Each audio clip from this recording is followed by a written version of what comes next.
பக்தர்களை காக்க முருகன் வரும் வேகத்தில் அவருடைய பாத சதங்கையும் சிலம்பும் ஆடி ஒளி எழுப்புகிறது என்பதையே பாதமிரண்டில் பன்மணி சதங்கை கீதம் பாட கிண்கிணி ஆட என அமைந்துள்ளது.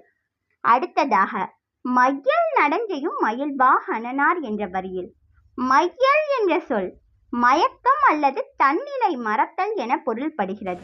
நமக்கு மயக்கத்தை ஏற்படுத்தக்கூடிய அல்லது தன்னிலை மறந்து சொக்கி போகக்கூடிய ஒரு ஆட்டத்தை புரியக்கூடியது மயில். அத்தகைய மையல் தரக்கூடிய ஆட்டத்தை புரியக்கூடிய மயிலை வாகனமாக வைத்திருப்பவர் நம் முருகப்பெருமான் என்பதைத்தான் மையல் நடஞ்செய்யும் மயில் வாகனனார் என்ற வரி நமக்கு உணர்த்துகிறது.